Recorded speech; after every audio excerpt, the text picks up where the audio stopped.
Hello students, मैं प्रवीण कुमार आप सबका एक बार फिर से आपके अपने यूट्यूब चैनल में स्वागत करते हैं। तो आज हम क्लास 10 के लिए इतिहास विषय से संबंधित कुछ ऑब्जेक्टिव क्वेश्चंस को बनाने की कोशिश करते हैं और देखते हैं कि हमने अभी तक जितना पढ़ा है उनमें से कितनी तैयारियां मेरी हो चुकी है और इससे आगे कितना और पढ़ना है हमें। तो इसमें करीब 100 क्वेश्चंस है जिसको हल करके हम अपनी तैयारी की क्षमता को जांच सकते हैं। ठीक है, तो चलिए टाइम बर्बाद ना करते हुए स्पीड में इसको बनाते चलेंगे। आप एक कॉपी पेन ले लीजिए और उस पर क्वेश्चन नंबर और उसका आंसर लिखते चलिए। उसके बाद इस पर आंसर्स भी आ जाएंगे, तो आप इससे मिलाते चलिएगा जो कितना सही हुआ आपका कितना गलत हुआ। ठीक है, तो पहला क्वेश्चन है, फ्रांस की क्रांति का प्रमुख कारण था। ऑप्शंस है प्रजातंत्र शासन, निरंकुश शासन, गिरफ्तारी पत्र, मनसबदारी प्रथा। ठीक है, तो इसका राइट आंसर क्या हो जाएगा? राइट आंसर हो जाएगा निरंकुश शासन। ठीक है, तो आप इसी तरह से आप लोग ABCD करके लिखिए और इसमें से जो आंसर्स आ जाएंगे स्क्रीन पे फिर उससे मिलाइएगा जो सही है या गलत है। ठीक है, गलत रहे तो गलत कीजिएगा और सही रहे तो सही कीजिएगा ईमानदारी के साथ। ठीक है, इससे आपको अपनी क्षमता का एहसास होगा। ठीक है, 2 नंबर क्वेश्चन है, फ्रांस में किस शासक वंश की स्थापना वियना कांग्रेस के द्वारा की गई थी? ऑप्शंस है आपके हैब्सबर्ग, आलिया वंश, बुर्बो वंश, जारशाही वंश। तो इनमें से राइट आंसर हो जाएगा ऑप्शन नंबर सी, बुर्बो वंश। नेक्स्ट क्वेश्चन है, नेपोलियन संहिता किस वर्ष लागू की गई? ऑप्शंस है 1789, 1791, 1801, 1804। तो इसका राइट आंसर हो जाएगा 1804। नेक्स्ट क्वेश्चन है, वियना सम्मेलन जो है कांग्रेस का अध्यक्ष कौन था? ऑप्शंस है नेपोलियन बोनापार्ट, लुई 18वां, चार्ल्स 10, मेटरनिक। तो इसका राइट आंसर हो जाएगा मेटरनिक। नेक्स्ट क्वेश्चन है, मेटरनिक व्यवस्था का उद्देश्य क्या था? तो गणतंत्र की स्थापना करना, प्रजातंत्र की स्थापना करना, पुरातन व्यवस्था की पुनर्स्थापना, नेपोलियन की पुनर्स्थापना। तो इनमें से राइट आंसर हो जाएगा आपका ऑप्शन नंबर सी। उसके बाद है मेटरनिक कौन था? तो ऑस्ट्रिया का चांसलर, फ्रांस का सम्राट, रूस का जार, प्रसा का चांसलर। तो इसका राइट आंसर हो जाएगा, राइट आंसर है इसका ऑस्ट्रिया का चांसलर। नेक्स्ट क्वेश्चन है, किसने कहा था फ्रांस जब छींकता है तो बाकी यूरोप को सर्दी जुकाम हो जाता है? तो ये कहा था किसने? तो इस चारों ऑप्शन में से आपको एक ऑप्शन सही है, तो इसका राइट आंसर हो जाएगा मेटरनिक। नेक्स्ट क्वेश्चन है, नेपोलियन कोड में कुल कितने कोड थे? 3, 5, 4, 7। तो इसका राइट आंसर है 5। रोमानीवाद क्या था? तो एक राजनीतिक आंदोलन, एक सांस्कृतिक आंदोलन, एक आर्थिक क्रांति, एक धार्मिक क्रांति। तो इन चारों में से कौन सा राइट आंसर हो जाएगा? तो आपका option number B right answer होगा। नेक्स्ट क्वेश्चन है, इटली एवं जर्मनी वर्तमान में किस महादेश के अंतर्गत आते हैं? उत्तरी अमेरिका, दक्षिणी अमेरिका, यूरोप, पश्चिमी एशिया। इसका राइट आंसर हो जाएगा यूरोप। नेक्स्ट क्वेश्चन है, मारियान किस देश के राष्ट्रवाद का प्रतीक था? फ्रांस, जर्मनी, इटली, रूस। राइट आंसर है फ्रांस। नेक्स्ट क्वेश्चन है, राष्ट्रवाद की अवधारणा का जन्म किस घटना से माना जाता है? तो पुनर्जागरण, धर्म सुधार आंदोलन, गौरवपूर्ण क्रांति, फ्रांस की क्रांति। राइट आंसर है पुनर्जागरण। नेक्स्ट क्वेश्चन है, वियना कांग्रेस कब हुआ था? 1815, 1818, 1820, 1848। तो इसका राइट आंसर हो जाएगा 1815। ठीक है, नेक्स्ट क्वेश्चन है, 1830 की क्रांति के बाद फ्रांस में किस प्रकार का शासन स्थापित हुआ? यहाँ पर किसी हो गया जो गलत है, किस प्रकार का शासन स्थापित हुआ? तो संघीय शासन व्यवस्था, संवैधानिक राजतंत्र, निरंकुश राजतंत्र, गणराज्य। तो इनमें से राइट ऑप्शन है संवैधानिक राजतंत्र। एक्ट ऑफ यूनियन किस वर्ष पारित हुआ? 1688, 1707, 1788, 1807। राइट आंसर हो जाएगा 1707। नेक्स्ट क्वेश्चन है आपका, यंग यूरोप का संस्थापक कौन था? Mazzini, Garibaldi, Victor Emmanuel, Mussolini. Right answer है मेजनी। नेक्स्ट क्वेश्चन है आपका, इटली के एकीकरण का मसीहा कहा जाता है? नेपोलियन बोनापार्ट को, मेजनी को, काबूर को, गैरिबाल्डी को? राइट आंसर हो जाएगा मेजनी। नेक्स्ट क्वेश्चन है, मेजनी का संबंध किस संगठन से था? लाल सेना, Carbonari, Philiki Hetairia, Diet? Right answer हो जाएगा कार्बोनारी। अगला क्वेश्चन है, किसने अपनी कूटनीति के बल पर इटली की समस्या को संपूर्ण यूरोप की समस्या बना दिया? Count Cavour, Garibaldi, Mazzini, Victor Emmanuel?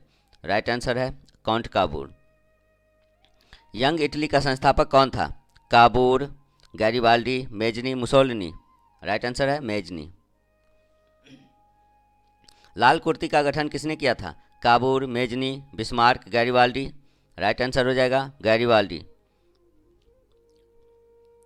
काबूर कौन था? जर्मनी का राजा, इटली का प्रधानमंत्री, इटली का राजा, जर्मनी का मंत्री? राइट आंसर हो जाएगा आपका इटली का प्रधानमंत्री। नेक्स्ट क्वेश्चन है, फ्रेंड्स ऑफ इटली नामक संस्था का गठन किसने किया था? Gioberti, Charles Albert, Victor Emmanuel, Mazzini? Right answer हो जाएगा मेजनी। आप लोग स्पीड में आंसर्स करते चलिए, क्योंकि आप लोगों ने तैयारियां अच्छी की है तो आंसर्स सही आंसर्स आप लगा पाएंगे। ठीक है, कार्बोनारी की स्थापना किस वर्ष हुई थी? 1810, 1815, 1830, 1848? राइट आंसर हो जाएगा आपका option number A 1810। Next question है, गैरिबाल्डी पेशे से क्या था? तो गैरिबाल्डी का पेशा क्या था? सिपाही, किसान, जमींदार, नाविक? तो इसका राइट आंसर हो जाएगा नाविक। नेक्स्ट क्वेश्चन है, काउंट काबूर को विक्टर इमैनुएल ने किस पद पर नियुक्त किया? तो सेनापति, फ्रांस में राजदूत, प्रधानमंत्री, गृह मंत्री? राइट ऑप्शन हो जाएगा इसका प्रधानमंत्री। इटली के एकीकरण में निम्न में से किसका संबंध नहीं है? यहाँ पर किसका संबंध नहीं है पूछा गया है। तो Bismarck, Mazzini, काबूर, Garibaldi? Right answer हो जाएगा बिस्मार्क। विलियम प्रथम कहाँ का शासक था? इटली, प्रसा, ऑस्ट्रिया, यूनान? तो राइट आंसर हो जाएगा आपका प्रसा। जालबेराइन की स्थापना किस राज्य ने की? तो Prussia, Austria, Sardinia, Naples? Right answer हो जाएगा प्रसा। सीडान का युद्ध किसके बीच हुआ था? तो ऑस्ट्रिया प्रसा, प्रसा डेनमार्क, प्रसा फ्रांस, इटली रोम? राइट आंसर हो जाएगा प्रसा और फ्रांस के बीच सीडान का युद्ध हुआ था। नेक्स्ट क्वेश्चन है, बिस्मार्क किस विद्वान की विचारधारा से प्रभावित था? रूसो, हीगेल, स्टर्ड, जैकब? राइट आंसर हो जाएगा हीगेल। जर्मनी एवं इटली के एकीकरण के विरुद्ध निम्न में कौन था? इंग्लैंड, रूस, ऑस्ट्रिया, प्रसा? राइट आंसर हो जाएगा ऑस्ट्रिया। नेपोलियन ने जर्मनी में किस संघ की स्थापना की? ट्रांसपेडेन संघ, सिलसेपाइन संघ, राइन संघ? इनमें से कोई नहीं। राइट ऑप्शन हो जाएगा इसका राइन संघ। ठीक है, किस युद्ध के बाद जर्मनी का एकीकरण हुआ? तो क्रीमिया का युद्ध, सेडोवा का युद्ध, प्रसा डेनमार्क, सीडान का युद्ध? तो इसका राइट आंसर है सीडान का युद्ध। नेक्स्ट क्वेश्चन है, जर्मेनिया क्या थी? ब्रिटिश राष्ट्र की प्रतीक, जर्मन राष्ट्र का प्रतीक, रूसी राष्ट्र का प्रतीक, ऑस्ट्रेलियन राष्ट्र सम्राट का प्रतीक? तो जर्मेनिया जर्मन राष्ट्र का प्रतीक था। ठीक है, अगला क्वेश्चन है, जर्मनी का एकीकरण कब पूरा हुआ? कितने ईस्वी में? 1890, 1848, 1871, 1870? तो राइट आंसर हो जाएगा इसका 1871। चलिए अगला क्वेश्चन है, जालबेराइन एक संस्था थी क्रांतिकारियों की, व्यापारियों की, विद्वानों की, पादरी सामंतों की? तो राइट आंसर हो जाएगा इसका व्यापारियों की। सेडाओ के युद्ध में किसकी पराजय हुई? Austria, Prussia, Naples, Sardinia? तो राइट आंसर हो जाएगा आपका ऑस्ट्रिया की। नेक्स्ट क्वेश्चन है, बिस्मार्क क्या था? कवि, नाटककार, संगीतज्ञ, कूटनीतिज्ञ? तो राइट आंसर हो जाएगा इसका कूटनीतिज्ञ। हीगेल कौन था? हीगेल कौन था?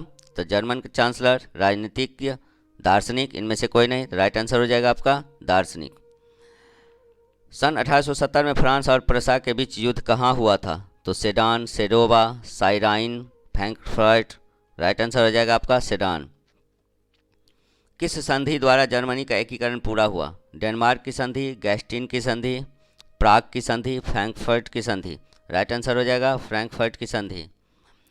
सेल्सविग और होल्स्टीन का संबंध किस देश के एकीकरण से है? तो इटली के एकीकरण, जर्मनी के एकीकरण, यूनान के एकीकरण, अमेरिका के एकीकरण। राइट आंसर हो जाएगा जर्मनी के एकीकरण से संबंधित है सेल्सविग और होल्स्टीन। नेक्स्ट क्वेश्चन है, जर्मन राइन राज्य का निर्माण किसने किया था? तो लुई 18वां, नेपोलियन बोनापार्ट, नेपोलियन तृतीय, बिस्मार्क।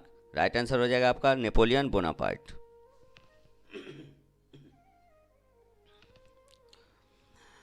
रक्त एवं लौह की नीति का अवलंबन किसने किया था? Mazzini, Hitler, Bismarck, William. Right answer हो जाएगा आपका बिस्मार्क। फ्रैंकफर्ट की संधि कब हुई थी? 1864, 1866, 1870, 1871। राइट आंसर हो जाएगा 1871 ईस्वी में। सेडान का युद्ध कब हुआ था? तो 1871, 1870, 1848, 1815। राइट आंसर हो जाएगा आपका 1870। अगला क्वेश्चन है, जर्मनी के एकीकरण का प्रमुख वास्तुकार कौन था? तो Mazzini, Garibaldi, Lenin, Bismarck. Right answer हो जाएगा बिस्मार्क। 1871 में कौन सी संधि हुई थी? फ्रैंकफर्ट की संधि, पेरिस की संधि, वियना कांग्रेस, इनमें से कोई नहीं। राइट आंसर हो जाएगा आपका फ्रैंकफर्ट की संधि। जर्मनी के एकीकरण के लिए कौन उत्तरदायी था? तो count काबूर, Bismarck, Garibaldi, Mazzini. Right answer हो जाएगा आपका बिस्मार्क। यूरोप का मरीज किसे कहा जाता था? तुर्की, इटली, इंग्लैंड, फ्रांस। तो राइट आंसर हो जाएगा तुर्की। यूरोप वासियों के लिए किस देश का साहित्य एवं विज्ञान प्रेरणा का स्रोत रहा है? जर्मनी, यूनान, तुर्की, इंग्लैंड। राइट आंसर हो जाएगा यूनान। यूनान के स्वतंत्रता संग्राम में किसकी पराजय हुई? यूनान की, तुर्की की, रूस की, फ्रांस की। तो राइट आंसर है इसका तुर्की की। नेक्स्ट क्वेश्चन है, 1829 ईस्वी की एड्रियानोपुल की संधि किस देश के साथ हुई? रूस, यूनान, ब्रिटेन, पोलैंड। राइट आंसर है रूस। यूरोपीय सभ्यता का पालना किस देश को कहा जाता है? इटली, रोम, स्पेन, यूनान। राइट आंसर हो जाएगा यूनान। हंगरी की भाषा क्या थी? इतालवी, मैग्यार, पोलिश, फ्रेंच। तो इसका राइट आंसर हो जाएगा मैग्यार। यूरोपीय राष्ट्रवाद से प्रभावित होकर किस भारतीय शासक ने जैकोबिन क्लब की स्थापना की? हैदर अली, टीपू सुल्तान, सफदर जंग, शिवाजी। राइट आंसर हो जाएगा आपका टीपू सुल्तान। 19वीं शताब्दी में यूरोप में राष्ट्रवाद के विकास का क्या परिणाम हुआ? साम्राज्यवाद का विकास, उपनिवेशवाद का विकास, निरंकुश राज्यों की स्थापना, राष्ट्रीय राज्यों की स्थापना। राइट आंसर हो जाएगा राष्ट्रीय राज्यों की स्थापना। समाजवादी भावना का उदय किस क्रांति के फलस्वरूप हुआ? फ्रांसीसी क्रांति, औद्योगिक क्रांति, अमेरिकी क्रांति, रूसी क्रांति। तो राइट आंसर है इसका औद्योगिक क्रांति। अगला क्वेश्चन है, किस क्रांति के फलस्वरूप पूंजीपति वर्गों द्वारा मजदूरों का शोषण चरमोत्कर्ष पर था? तो अमेरिकी क्रांति, फ्रांसीसी क्रांति, रूसी क्रांति, औद्योगिक क्रांति। राइट आंसर हो जाएगा आपका औद्योगिक क्रांति। किस अर्थव्यवस्था में उत्पादन के सभी साधनों, कारखानों तथा विपणन में सरकार का एकाधिकार होता था? पूंजीवादी, मिश्रित, समाजवादी, बी और सी दोनों। राइट आंसर हो जाएगा आपका समाजवादी। औद्योगिक क्रांति के कारण समाज का विभाजन कितने वर्गों में हो गया? 1, 2, 3, 4। राइट आंसर हो जाएगा आपका 2। फ्रांसीसी समाजवाद के विकास का जन्मदाता कौन था? तो ये था Fourier, Robert Owen, Karl Marx, Saint Simon. इन चारों में से एक सही है, तो कौन सा होगा? Saint Simon. फ्रांसीसी समाजवाद के विकास का जन्मदाता सेंट साइमन को कहा जाता है। अगला क्वेश्चन है, स्वप्नदर्शी समाज का संस्थापक कौन था? स्वप्नदर्शी समाज का संस्थापक कौन था? Oven, marks, Angeles, Lenin. Right answer हो जाएगा आपका ओवन। यूटोपियन समाजवादी कौन नहीं था? तो इसमें से कौन नहीं था यूटोपियन समाजवादी? Louis Blanc, Saint Simon, Karl Marx और रॉबर्ट ओवन। राइट आंसर हो जाएगा आपका कार्ल मार्क्स। इंग्लैंड में समाजवाद का जनक किसे माना जाता है? तो Saint Simon, Charles Fourier, Robert Owen, Louis Blanc. Right answer हो जाएगा आपका रॉबर्ट ओवन। कार्ल मार्क्स का जन्म कहाँ हुआ था? Germany, England, France, Poland. Right answer हो जाएगा जर्मनी। प्रथम इंटरनेशनल की स्थापना हुई थी रूस में, फ्रांस में, जर्मनी में, लंदन में। राइट आंसर है आपका लंदन में। साम्यवादी घोषणा पत्र किसने प्रकाशित किया? Karl Marx, Robert Owen, Saint Simon, Marx एवं एंगेल्स। राइट आंसर हो जाएगा आपका मार्क्स एवं एंगेल्स। साम्यवादी घोषणा पत्र कब प्रकाशित हुआ? 1830, 1883, 1848, 1857। राइट आंसर हो जाएगा 1848। नेक्स्ट क्वेश्चन है 1919 ईस्वी में तृतीय इंटरनेशनल अथवा कॉमिन्टर्न की स्थापना कहाँ हुई थी? Geneva, Moscow, Paris, Italy. Right answer हो जाएगा आपका मॉस्को। वर्ग संघर्ष के सिद्धांत की व्याख्या किसने की थी? Friedrich Engels, Robert Owen, Karl Marx. इनमें से कोई नहीं। राइट आंसर हो जाएगा आपका कार्ल मार्क्स। कम्युनिस्ट मैनिफेस्टो का प्रकाशन किस वर्ष हुआ था? 1844, 1848, 1864, 1867। राइट आंसर हो जाएगा आपका 1848। अंतर्राष्ट्रीय मजदूर दिवस किस तिथि को मनाया जाता है? 1 फरवरी को, 1 मार्च को, 1 अप्रैल को, 1 मई को। तो राइट आंसर हो जाएगा आपका 1 मई को। द्वितीय अंतर्राष्ट्रीय संघ, द्वितीय इंटरनेशनल जिसे वो कहते हैं, कब बना? 1848, 1890, 1889, 1830। राइट आंसर हो जाएगा आपका 1889 ईस्वी में। प्रथम अंतर्राष्ट्रीय संघ, प्रथम इंटरनेशनल कब स्थापित हुआ था? ठीक है, तो 1870, 1864, 1871, 1890। तो राइट आंसर है आपका 1864 ईस्वी में। नेक्स्ट क्वेश्चन है दास कैपिटल किसकी रचना है? तो कार्ल मार्क्स और एंगेल्स, टॉल्स्टॉय और कार्ल मार्क्स, एंगेल्स और टॉल्स्टॉय, लेनिन और स्टालिन। तो राइट आंसर हो जाएगा आपका कार्ल मार्क्स और एंगेल्स की। कम्युनिस्ट मैनिफेस्टो के लेखक थे, कौन थे कम्युनिस्ट मैनिफेस्टो के लेखक? मैक्सिम गोर्की, कार्ल मार्क्स और Friedrich Engels, Karl Marx, Leo Tolstoy. तो ये थे आपके कार्ल मार्क्स और फ्रेडरिक एंगेल्स, दोनों ने मिलकर लिखे थे। किसे समाजवादियों का बाइबल कहा जाता है? तो April theses, social contract, Das Kapital, communist manifesto. तो राइट आंसर हो जाएगा इसका दास कैपिटल। वैज्ञानिक समाजवाद की अवधारणा का प्रतिपादन किसने किया? Robert Owen, Karl marks, Lala Lajpat Rai, Louis ब्लां। तो इसका राइट आंसर हो जाएगा कार्ल मार्क्स। नेक्स्ट क्वेश्चन है दास कैपिटल का प्रकाशन किस वर्ष हुआ था? 1848, 1864, 1867, 1883। राइट आंसर हो जाएगा 1867। वार एंड पीस किसकी रचना है? तो कार्ल मार्क्स की, लियो टॉल्स्टॉय की, दोस्तोयेव्स्की की और एंजल्स की। तो राइट आंसर हो जाएगा इसको लियो टॉल्स्टॉय की। रूस की संसद को क्या कहा जाता है? तो पार्लियामेंट, संसद, ड्यूमा। इनमें से कोई नहीं। तो इसको कहा जाता है ड्यूमा। ठीक है। खूनी रविवार किस तिथि को तथा किस वर्ष हुआ था?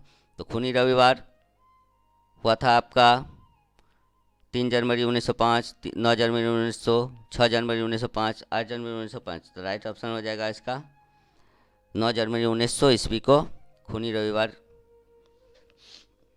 हुआ था। रास्पुटिन कौन था? समाज सुधारक, भ्रष्ट पादरी, दार्शनिक, वैज्ञानिक। तो इसका राइट आंसर हो जाएगा भ्रष्ट पादरी। रूस का समाजवादी था, रूस का पहला समाजवादी कौन था? पहला बोल रहा है यहाँ पे, पहला समाजवादी कौन था? Lenin, Tolstoy, Plekhanov, Stalin. तो राइट आंसर हो जाएगा आपका प्लेखानोव। अगला क्वेश्चन है 1917 की रूसी क्रांति के समय किस जार का शासन था? पीटर, अलेक्जेंडर प्रथम, निकोलस प्रथम, निकोलस द्वितीय। राइट आंसर हो जाएगा निकोलस द्वितीय। अगला क्वेश्चन है निहलिस्ट आंदोलन कहाँ शुरू हुआ था? रूस, जापान, हॉलैंड, इंग्लैंड। तो राइट आंसर हो जाएगा रूस। रूस में सोशल डेमोक्रेटिक पार्टी की स्थापना कब हुई? 1961, 1917, 1883। इनमें से कोई नहीं। तो राइट आंसर हो जाएगा 1883। अगला क्वेश्चन है बोल्शेविक क्रांति कब हुई? फरवरी 1917, नवंबर 1917, अप्रैल 1918, दिसंबर 1918। राइट आंसर हो जाएगा नवंबर 1917। रूस ने कृषक दास प्रथा का अंत कब हुआ? रूस में कृषक दास प्रथा का अंत कब हुआ? 1861, 1862, 1860, 1870। राइट आंसर हो जाएगा आपका 1861। रूस में निहिलिस्टों ने सुधार के लिए कौन सा मार्ग अपनाया? वार्ता का, हड़ताल का, विद्रोह का, आतंक का। राइट आंसर हो जाएगा आपका आतंक का। अगला क्वेश्चन है रूस में जार का क्या अर्थ होता था? पीने का बर्तन, पानी रखने का मिट्टी का पात्र, रूस का सामंत, रूस का सम्राट। तो राइट आंसर हो जाएगा रूस का सम्राट को रूस में जार बोला जाता था। रूस में कृषि दासता किसने समाप्त की थी? तो जार निकोलस प्रथम, जार निकोलस तृतीय, जार अलेक्जेंडर प्रथम, जार अलेक्जेंडर द्वितीय। तो देखिए इसमें दो नाम दिया हुआ है, दोनों में प्रथम द्वितीय लगा हुआ है, तो इसको अच्छे से ध्यान से बनाइएगा। ठीक है। तो राइट आंसर हो जाएगा इसका जार अलेक्जेंडर द्वितीय ने। अगला क्वेश्चन है 1917 की पहली रूसी क्रांति किस नाम से जानी जाती है? फरवरी क्रांति, अप्रैल क्रांति, अक्टूबर क्रांति, नवंबर क्रांति। तो राइट आंसर हो जाएगा आपका फरवरी क्रांति। लेनिन ने ब्रेस्ट लिटोवस्क की संधि 1918 ईस्वी में किस राष्ट्र के साथ की थी? England, France, Germany, Italy. तो राइट आंसर हो जाएगा आपका जर्मनी। अगला क्वेश्चन है, अप्रैल थीसिस किसने तैयार की? तो लेनिन, ट्राटस्की, स्टालिन, मार्क्स। तो इसका राइट आंसर हो जाएगा लेनिन। लाल सेना का गठन किसने किया था? कार्ल मार्क्स ने, स्टालिन ने, ट्राटस्की ने, केरेंस्की ने। तो राइट आंसर हो जाएगा ट्राटस्की ने। अगला क्वेश्चन है, ब्रेस्ट लिटोवस्क की संधि किस देशों के बीच हुई थी? रूस और इटली, रूस और फ्रांस, रूस और इंग्लैंड, रूस और जर्मनी। रूस सभी में, इस साइड का जो देश है वो अलग अलग है, तो वो ध्यान से बनाइए इसे। राइट आंसर है रूस और जर्मनी के बीच कौन सी संधि हुई थी? ब्रेस्ट लिटोवस्क की संधि। अगला क्वेश्चन है, कॉमिंटर्न की स्थापना का उद्देश्य क्या था? सैन्यवाद का प्रचार करना, साम्यवाद का प्रचार करना, पूंजीवाद का प्रचार करना, समाजवाद का प्रचार करना। तो इसका राइट आंसर हो जाएगा साम्यवाद का प्रचार करना। तो ये थे आपके पूरे 100 क्वेश्चंस जो कि इतिहास पुस्तक से लिए गए थे। तो आप लोग इसे अच्छे से तैयार कीजिए। अब आप लोग खुद देख लीजिए जो कितना आपका सही हुआ है, कितना गलत हुआ है, तो उस हिसाब से आप अपनी पढ़ाई को निरंतर जारी रखते हुए अच्छे से तैयारी करिए। तो चलिए फिर मिलते हैं अगले वीडियो में, तब तक के लिए स्वस्थ रहिए, मस्त रहिए, पढ़ते रहिए।